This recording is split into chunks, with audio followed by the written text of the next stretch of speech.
Star Trek is ready to upend everything we know about Sisko because of his secret ties to Bajor.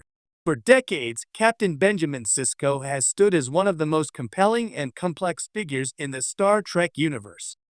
Introduced in Star Trek Deep Space Nine as the steadfast commander of a space station on the edge of the Gamma Quadrant, Sisko became the moral and emotional anchor for a crew navigating political intrigue, interstellar war, and spiritual dilemmas. Over time, he transformed from a somewhat reluctant Starfleet officer into a messianic figure, the emissary to the Bajor prophets, who bridged the gap between science and faith. But new story developments suggest that the Sisko we thought we knew might only be scratching the surface. Recent hints from Star Trek's evolving canon imply that Sisko has secret ties to Bajor far deeper than the emissary role suggests, ties that could redefine his character entirely, both morally and narratively. If these revelations hold, they have the potential to upend decades of fan assumptions and force us to reconsider everything about his identity, motivations, and legacy. The emissary, a role beyond diplomacy. Sisko's connection to Bajor has always been portrayed as almost mystical. When he first arrived at Deep Space Nine, the Bajor people viewed him as more than a Starfleet officer. They saw him as the living incarnation of a prophecy, a figure foretold to guide Bajor through its post-occupation recovery.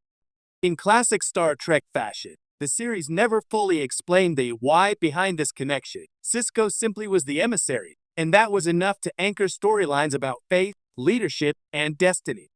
Yet for all its spiritual weight, the emissary storyline left certain questions unresolved.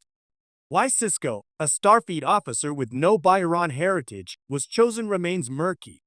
Why the prophets, non-linear entities residing in the Celestial Temple, attach such significance to him has always been mysterious.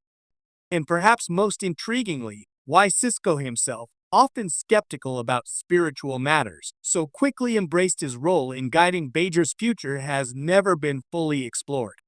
Could there be a hidden rationale beyond the narrative of faith and destiny? The answer may lie in new narrative threads that hint Sisko's connection to Bajor is not merely spiritual, but also personal, political, and potentially even familial. The rumors of a hidden lineage. Fans and insiders have long speculated about unexplored aspects of Sisko's backstory. While official canon has consistently emphasized his upbringing on Earth, with his father Joseph Sisko as a central moral compass, a tantalizing suggestion has emerged. Sisko may have Bajor ancestry that was hidden, or even suppressed, from him and the audience. Think about it. The prophet's attachment to Sisko seems almost preordained.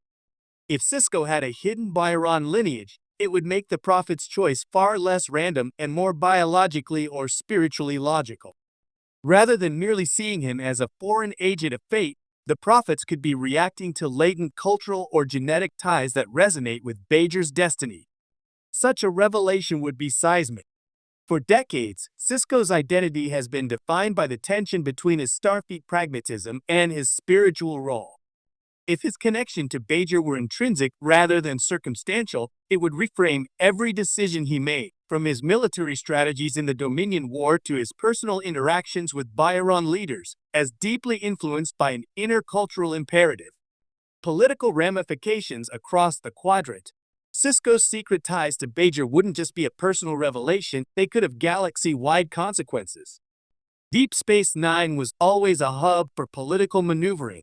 Bajor's pending Federation membership, the influence of the Cardassian Union, and the ever-present threat of the Dominion all made the station a geopolitical chessboard. If Sisko's connection to Bajor extends beyond the spiritual, it could imply that his actions were not merely those of a Starfleet officer, but also of someone with vested interests in Bajor's future. This could cast his decisions in a more complex light. For instance, Sisko's negotiation with the Cardassians or his handling of Bajor politics might not have been solely about duty or morality. They might have been influenced by secret familial or cultural obligations. This interpretation could force fans to revisit episodes where Sisko's choices seemed uncharacteristically harsh or unorthodox. Was he truly balancing Starfleet ethics against realpolitik? Or was he navigating a hidden web of Bajor expectations and obligations, unknown even to his closest colleagues? Rewriting the emissary's spiritual journey. Sisko's spiritual journey as the emissary has always been one of Star Trek's most compelling storylines. He struggled with doubt, purpose, and morality in ways that often reflected our own human experiences. Yet if his connection to Bajor is more than mystical, if it is rooted in heritage or destiny, the story takes on a new dimension. Rather than an external force choosing him, the prophets might have been awakening something already inherent within Cisco. Episodes like The Assignment or Sacrifice of Angels could be reinterpreted as not just tests of faith, but the emergence of his latent Bajoran identity asserting itself in the galaxy. Every spiritual encounter with the prophets could now be seen not merely as guidance, but as dialogue between one of Bajor's own and its non-linear protectors. This would also reshape Sisko's personal struggles. His initial skepticism about religion, his occasional frustration with Bajoran politics, and his ultimate acceptance of his role would all gain added weight. Sisko wouldn't just be learning about Bajor, he would be reconnecting with a part of himself that had been hidden or denied, making his arc profoundly intimate as well as epic. Implications for Star Trek canon. If these speculations prove true, the ramifications for Star Trek canon are enormous. Sisko has long been a bridge character, a connection between Starfleet and a deeply spiritual culture, between pragmatic governance and moral philosophy, between humans and non-linear alien beings. Making his ties to Bajor intrinsic rather than assigned would elevate him from a unique Starfleet officer to a figure with an almost mythic, hereditary significance. This revelation could also reshape relationships across the series. How would Kira Nerys react to discovering that the emissary she has followed and sometimes challenged may share her heritage? Would other Starfleet officers, who have always viewed Sisko through a strictly professional lens, reconsider his authority and motivations? Even the prophets themselves, who exist outside of time and linear morality, might be seen in a new light as entities guiding a scion rather than a random emissary. The creative potential for future stories.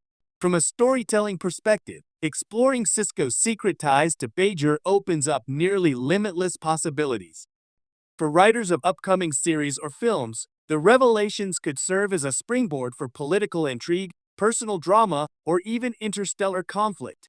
Imagine a narrative where Sisko's hidden heritage becomes a point of contention among Bajoran factions, or a plot where enemies seek to exploit his lineage to destabilize the Federation-Bajor relationship. Additionally, it allows for deeper explorations of identity, duty, and destiny. Sisko could grapple with questions of loyalty. Is he a Starfleet officer first, or a descendant of Bajor tasked with fulfilling a centuries-old,